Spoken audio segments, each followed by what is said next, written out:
പ്രിയപ്പെട്ടവരെ, ഇത് മഴക്കാലത്തിൻ്റെ ആരംഭത്തിലാണ്. നമുക്ക് നമ്മുടെ ആരോഗ്യത്തെ സംരക്ഷിക്കാൻ കൃഷി ചെയ്ത് തുടങ്ങേണ്ട സമയമാണ്. അതുകൊണ്ട് ഇന്ന് നമ്മളോട് സംസാരിക്കുന്നത് കൃഷി ചെയ്യുന്ന നിർമ്മലഗിരി കോളേജിലെ പ്രിൻസിപ്പളായിരുന്ന ജോസ്ലറ്റ് സാറാണ്. ജോസ്ലറ്റ് സാറിനെ നമുക്ക് ശ്രവിക്കാം. ജോസ്ലറ്റ് സാറിലൂടെ കിട്ടുന്ന അനുഭവങ്ങളെ നമുക്കും പാഠമാക്കിക്കൊണ്ട് നമുക്ക് നമ്മളെ കൊണ്ടാവുന്ന പോലെ കൃഷിയിലേക്ക് പിന്തിരിയാം. വേനൽക്കാല പച്ചക്കറി കൃഷികളുടെ സീസൺ കഴിയുകയാണ്. ഇനി വരാൻ പോകുന്ന സീസൺ എന്ന് പറഞ്ഞു കഴിഞ്ഞാൽ നമുക്ക് എളുപ്പമായിട്ടുള്ളൊരു കൃഷി ചെയ്യാൻ പറ്റുന്ന ഒരു സീസണിലേക്ക് നമ്മൾ കടക്കാൻ പോകുന്നത് കാലവർഷം വരാൻ പോവാണ്.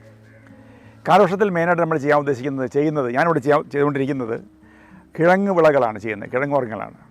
അതിൽ നമുക്ക് കപ്പയുണ്ട്, ചേനയുണ്ട്, ചേമ്പുണ്ട്, കാച്ചിലുണ്ട്, ചെറുകിഴങ്ങുണ്ട്, മധുരക്കിഴങ്ങുണ്ട്, അടതാപ്പുണ്ട്, ഇതെല്ലാം അങ്ങനെ പല വെറൈറ്റീസ് ഉണ്ട്. ആ കൂട്ടത്തിൽ ഞാൻ ഇത് ചെയ്യുന്നുണ്ട്, ചോളം ചെയ്യുന്നുണ്ട്, പിന്നെ കപ്പളം ഉണ്ട്, പല ഡിഫറെൻറ്റ് വെറൈറ്റി വാഴയുണ്ട്. ഇതെല്ലാം നമുക്ക് ഈ സീസണിൽ ഭംഗിയായിട്ട് ചെയ്യാൻ പറ്റുന്ന കൃഷികളാണ് ഇതെല്ലാം. നമ്മൾ ഈ കിഴങ്ങ് വർഗ്ഗങ്ങളുടെ പ്രത്യേകത നമുക്കറിയാം, അതിന് വലിയ പരിചരണമൊന്നും ആവശ്യമില്ല. നമുക്ക് കുറച്ച് കാലിവളവും കുറച്ച് നമ്മുടെ വീട്ടിലുള്ള ചാരവും ഇതൊക്കെ ഉണ്ടെങ്കിൽ തന്നെ നമുക്ക് സുന്ദരമായിട്ട് ചെയ്യാൻ പറ്റുന്ന കാര്യമാണ്. ഇപ്പോൾ ചേന, ചേമ്പ്, കാച്ചിൽ ഇതെല്ലാം തന്നെ ഒരേ മെത്തേഡ് തന്നെയാണ്. നമ്മൾ തടവെടുക്കുന്നു, അതിലേക്ക് ഈ പറയപ്പെടുന്ന വിത്ത് സംഘടിപ്പിച്ച് കഷ്ണമായിട്ട് വെച്ച് കൊടുക്കുന്നു. അതിലേക്ക് കുറച്ച് ഒരു 2-3 പിടി കാലിവളം ചാണകപ്പൊടിയായിട്ട് കൊടുക്കുന്നു. പിന്നെ നമുക്ക് ചാരോ അതൊക്കെ കൊണ്ട് ഉപയോഗിക്കാം. എല്ലുപൊടിയൊക്കെ ഇട്ട് കൊടുക്കാമെങ്കിൽ വളരെ നല്ല കാര്യം, നമുക്ക് വലിയ വലുപ്പമുള്ള വിളവ് കിട്ടും.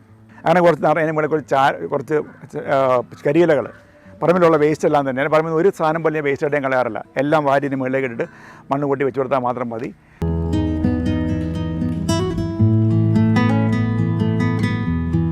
കഴിഞ്ഞ വർഷം വരെ എനിക്കിവിടെ നാടൻ പശു ഉണ്ടായിരുന്നു. 10-200ഓളം കോഴി, താറാവ് ഇതെല്ലാം വെറൈറ്റീസ് എല്ലാം ഉണ്ടായിരുന്നു. ഇതിൻ്റെ എല്ലാം എക്സ്ക്രീറ്റ, കാഷ്ടം ബെസ്റ്റ് വളമാണ്. അതുപോലെ തന്നെ ഇതിലെല്ലാം ഏറ്റവും നമ്മൾ ഏത് സസ്യങ്ങൾ കുഴിച്ചു കൊടുത്താലും ചാടി വളർന്നു വരുന്നൊരു സംഭവമാണ് ജീവാമൃതം എന്ന് പറയും. അതുണ്ടാക്കുന്നത് നമ്മുടെ നാടൻ പശുവിൻ്റെ ചാണകം, ഒരു 10 കിലോ ചാണകം, പച്ച ചാണകം, ഒരു 10 ലിറ്റർ മൂത്രം, ഇതെല്ലാം തന്നെ ഒരു ഡ്രമ്മിലേക്ക് ഇറക്കുക. എന്നിട്ട് അതിനകത്തേക്ക് ഒരു 1 കിലോ വെല്ലം, 1 കിലോ നമ്മുടെ പഴം, നമ്മുടെ പാളംകുടം പഴം, ഇതെല്ലാം നന്നായിട്ട് മിക്സ് ചെയ്യുക. അതിനകത്തേക്ക് എവിടെ നിന്നെങ്കിലും ഒരു പിടി വെർജിൻ സോയിൽ, അച്ഛൻ ഇനോക്കുലം നിറച്ച് ബാക്ടീരിയ ഉള്ളൊരു മണ്ണാണ് നമുക്ക് കിട്ടുന്നത്. എവിടെയെങ്കിലും നല്ല മരത്തിൻ്റെ ചുവട്ടിൽ ഒരു പിടി മണ്ണ് കൂടി ഇട്ടിട്ട് ഇതൊരു 3 ദിവസം വെള്ളം ഒഴിച്ച് കെട്ടി വെക്കുക. എന്നിട്ട് എല്ലാ ദിവസവും അത് ക്ലോക്ക് വൈസ് ലെവലിലേക്ക് ഇളക്കിക്കൊണ്ടിരിക്കണം. അങ്ങനെ 3 ദിവസം കഴിയുമ്പോഴേക്കും ഇത് ഓപ്പൺ ചെയ്ത് കഴിഞ്ഞാൽ ഇതിങ്ങനെ ഫെർമെൻറ്റ് ചെയ്യുന്നുണ്ടാവും. ഇത് എടുത്തിട്ട് 1:10 ഡൈലൂഷനിൽ ഒഴിച്ച് കൊടുത്താൽ ഏത് സസ്യങ്ങളും ചാടി കയറി വരും. അതൊന്നും ഒരു മെത്തേഡ്. പിന്നെ ഞാൻ ഇവിടെ ചെയ്യുന്നതാണ് നമ്മുടെ ഉപയോഗിക്കുന്ന വാങ്ങിക്കുന്ന വളങ്ങളെന്ന് പറഞ്ഞു കഴിഞ്ഞാൽ ഇതാണ്. ചാണകപ്പൊടി വാങ്ങിക്കാറുണ്ട്, എല്ലുപൊടി വാങ്ങിക്കാറുണ്ട്. പിന്നെ ഇവിടെ മാർക്കറ്റിൽ തന്നെ വിശ്വസനീയമായ ചില ഓർഗാനിക് വളങ്ങൾ വരാറുണ്ട്, അത് വാങ്ങിക്കാറുണ്ട്. നല്ല ഉണങ്ങിയ ചാണകപ്പൊടി വാങ്ങിയിട്ട് ഒരു 2-3 ചെറിയ ലോറികളിൽ കൊണ്ട് പറമ്പിൽ ഇറക്കി കഴിഞ്ഞാൽ അത് കംപ്ലീറ്റ് കൂട്ടിയിട്ട് അതിലേക്ക് ഞാൻ പറമ്പിൽ തന്നെയുള്ള എർത്ത് വേംസിനെ കയറ്റി വിടും. അങ്ങോട്ടേക്ക് ഒരു 10-500 എർത്ത് വേംസ് കയറ്റിയിട്ട് കംപ്ലീറ്റ് ഓലയിട്ട് മൂടിയിട്ട് അതിലേക്ക് ഡെയിലി വെള്ളം നനച്ച് കൊടുക്കും. 1 മാസം കഴിയുമ്പോഴേക്കും ഈ ചാണകപ്പൊടി നിറച്ച് ഇഷ്ടം പോലെ എർത്ത് വേംസിൻ്റെ മുട്ടയും കുഞ്ഞുങ്ങളായി മാറിയിട്ടുണ്ടാവും. ഇത് വായിട്ടാണ് ഞാൻ പറമ്പിലെല്ലാം കൃഷിക്കായിട്ട് ഉപയോഗിക്കുന്നത്. പറമ്പ് നിറച്ച് 1 വർഷം കൊണ്ട് പറമ്പ് നിറച്ച് നമ്മുടെ പറമ്പ് ഗ്രാജുവലി സ്വാഭാവികമായിട്ട് നമ്മുടെ പറമ്പ് ഓർഗാനിക്കായി മാറിക്കൊണ്ടിരിക്കും.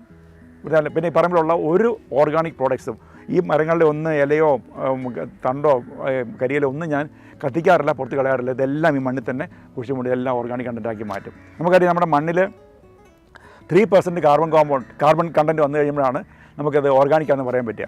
ഈ പറയപ്പെടുന്ന എല്ലാം തന്നെ കാർബൺ അംശമുള്ള സംഗതികളാണ്. ഇതെല്ലാം തന്നെ ഈ എല്ലാത്തിൻ്റെയും ഇത് കഴിയുമ്പം മണ്ണിലേക്ക് തന്നെ കംപ്ലീറ്റ് അരിഞ്ഞ് മണ്ണിലേക്ക് തന്നെ ചേർത്ത് കൊടുക്കും. ഇതൊക്കെയാണ് ഞാൻ ഉപയോഗിക്കുന്ന വളങ്ങൾ.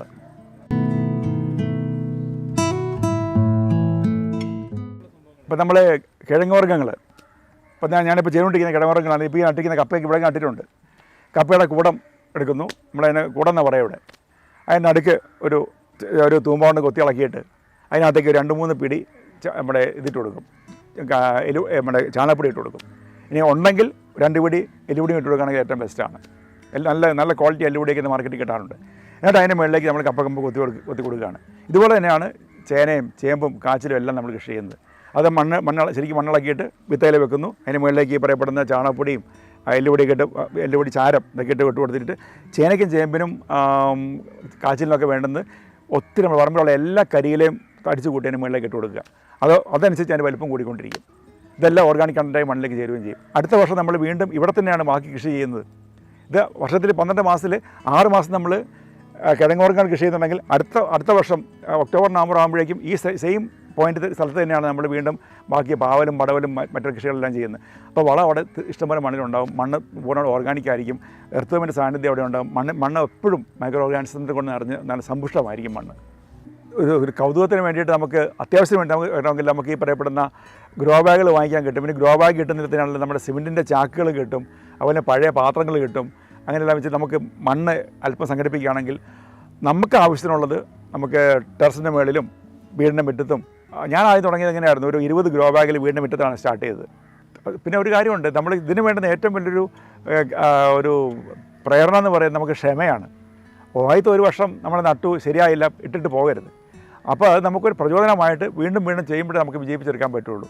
ചെറിയ ചെറിയ പാത്രങ്ങളിൽ നമുക്ക് വരുന്ന വേസ്റ്റ് പാത്രങ്ങളിൽ പൊട്ടുന്ന ബക്കറ്റോ അല്ലെങ്കിൽ സിമെൻറ്റ് ചാക്കൊക്കെ ഇഷ്ടംപോലെ വാങ്ങിക്കാൻ കിട്ടും, വേണമെങ്കിൽ ഫ്രീ ആയിട്ട് കിട്ടും വേണമെങ്കിൽ. അതുപോലെ എന്ത് ഇതായാലും അതിനകത്തേക്ക് മണ്ണ് നിറച്ച് കഴിഞ്ഞാൽ അടിയിൽ നമുക്ക് നന്നായിട്ട് കരിയിലിട്ട് കൊടുക്കുക, കരിയിലിട്ട് കൊടുക്കുക. അതിന് മുകളിൽ മണ്ണും ഈ പറയപ്പെടുന്ന പോട്ടി മിക്സർ ഉണ്ടാക്കുന്ന മണ്ണ്, ചാണകപ്പൊടി, എല്ലുപൊടി എല്ലാം മിക്സ് ചെയ്തിട്ട് അതിനകത്ത് കുറച്ച് സൂഡോമോണസൊക്കെ ഇട്ട് കൊടുത്തിട്ട് അതിനകത്ത് വെച്ച് കൊടുത്തു കഴിഞ്ഞാൽ സുന്ദരമായിട്ട് നമുക്ക് അതെല്ലാം ഉണ്ടാക്കിയെടുക്കാൻ സാധിക്കും. കീടങ്ങളെ നിയന്ത്രിക്കേണ്ട മെത്തേഡുണ്ട് എനിക്ക്. ഇതാണ് ഇങ്ങനെയാണ് ചെയ്യുന്നത്.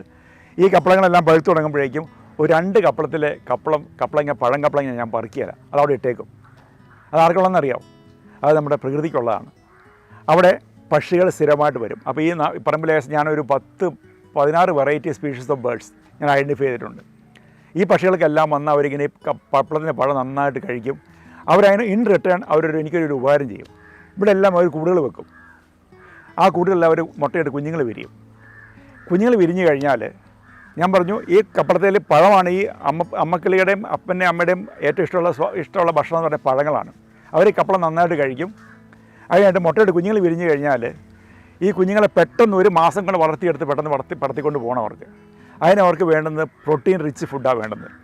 അപ്പം അവർ നോക്കുന്നത് എൻ്റെ ഈ അന്നേരത്തേക്ക് ഞാനിവിടെ കൃഷിയെല്ലാം ഭംഗിയായിട്ട് അറേഞ്ച് ചെയ്തിട്ടുണ്ടാവും. ഇതിലുണ്ടാകുന്ന കീടങ്ങൾ മുഴുവനും ഇവർ പെറുക്കിക്കൊണ്ടുപോയി ഈ പറയപ്പെട്ട കുഞ്ഞുങ്ങൾക്ക് കൊടുത്തോളും. അപ്പോൾ അവർ തന്നെ നിയന്ത്രിക്കുന്ന ഒരു വ്യവസ്ഥയാണ് ഇവിടെ ഉള്ളത്. കീടനിയന്ത്രണം അങ്ങനെ ഭംഗിയായിട്ട് മുന്നോട്ട് പോയിക്കൊണ്ടിരിക്കുകയാണ്. ഇതുപോലെ എൻ്റെ ക്ലാസ്സിനെ കുറിച്ച് മനസ്സിലാക്കാനായിട്ടോ ഈ കൃഷി രീതികൾ ഫോളോ ചെയ്യാനായിട്ടോ ഇത് ശ്രമിക്കുന്ന ആർക്കെങ്കിലും താല്പര്യമുണ്ടെങ്കിൽ നിങ്ങൾക്ക് എന്നെ കോൺടാക്റ്റ് ചെയ്യാം. എന്നാൽ കഴിയുന്ന ഗൈഡൻസ് ഞാൻ തീർച്ചയായിട്ടും നിങ്ങൾക്ക് തരുന്നതായിരിക്കും.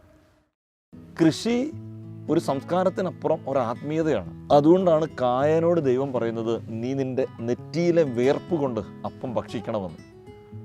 ശരീരം ഒന്ന് വേർത്താൽ തീരാവുന്നതേ ഉള്ളൂ പല രോഗങ്ങളും. അതുകൊണ്ട് കൃഷി ഒരു ശീലമാക്കാം.